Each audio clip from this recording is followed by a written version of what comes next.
Walaikum salam. Interesting talk. Just clarification, continuing this question.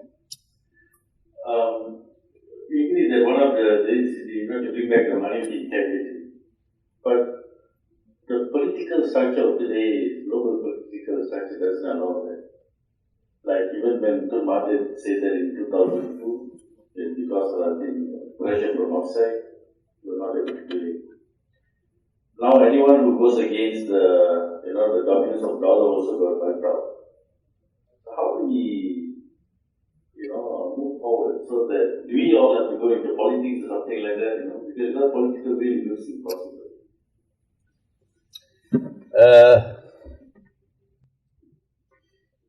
There is a ta'wil, an interpretation of the hadith, the famous hadith, in which the Prophet ﷺ prophesied that the river Euphrates will uncover a mountain of gold. The people will fight for the gold, and 99 out of every 100 would be killed, and each would say, I am the one who would survive, but the believers must not touch that gold, so we are not in that war. I have interpreted it, and Allah knows best, that this prophecy was fulfilled in 1974 when Henry Kissinger was able to fool King Faisal and get him to agree to sell Saudi oil for only US dollars. That is not a free and a fair market, Mr. Kissinger. You should be ashamed of yourself. Even with a mountain of gold, I cannot buy a barrel of oil.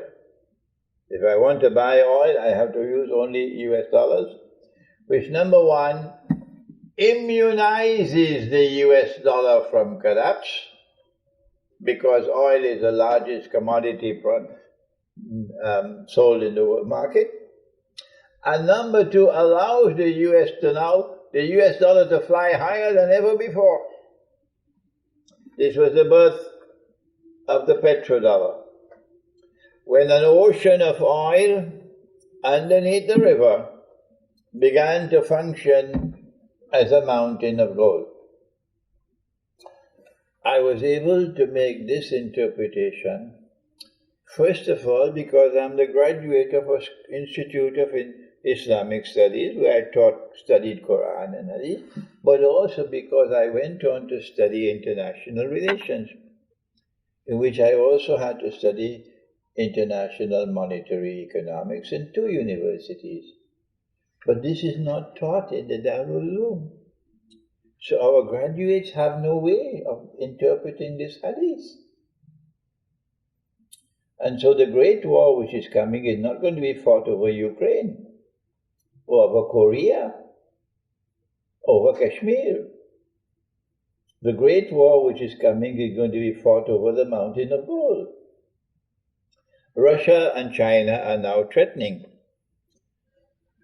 China is leading the way of threatening to demolish the petrodollar monetary system. And Russia is supporting China. If Russia was not supporting China, the Chinese are not powerful enough to threaten the petrodollar monetary system. But when China saw the Soviet Union collapse, and Russia returning to her Orthodox Christian heart, China knew that history is changing. The Soviet Union maintained hostile relations with China. But this Russia we can trust, because the Orthodox Christian will never bend his knee to the Western Christian.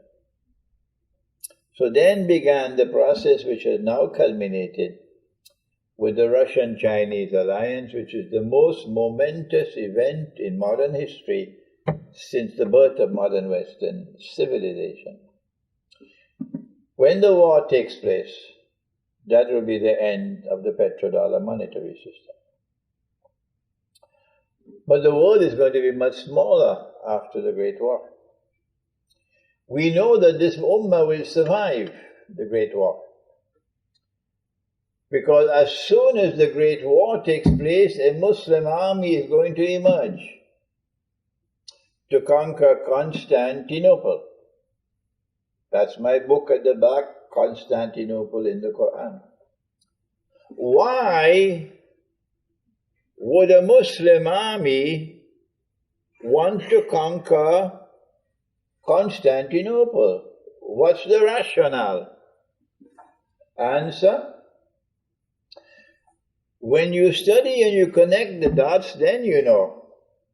The reason why we want to conquer Constantinople is so that we can return Hagia Sophia to the Christians and say, this is your cathedral,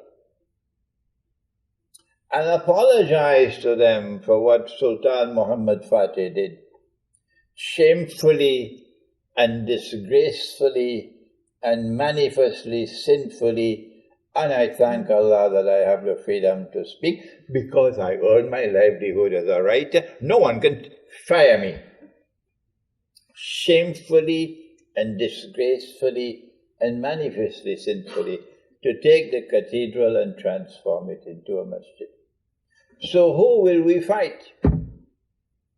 The Muslim army will fight those who oppose returning the cathedral to the Christians. Those are the ones we fight. And when we defeat them and we conquer the city, the name of the city will be restored to the name that the Prophet used, alayhi salatu wasalam, لَتَفْتَحَنَّ الْقُنْسْتَنْتِنِيَّةِ. And when that happens, that part of the world, the Orthodox Christian world, will form an alliance with us. And when that alliance takes place, Dr. Mira, wonderful opportunities will come for bringing back dinar and dirham in the market.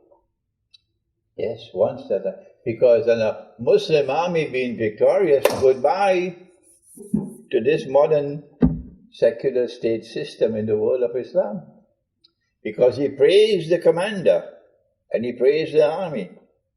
So we are going to take control of territory tomorrow where we have control, and we can bring back dinar and dirham, and we'll have an Orthodox Christian world supporting us.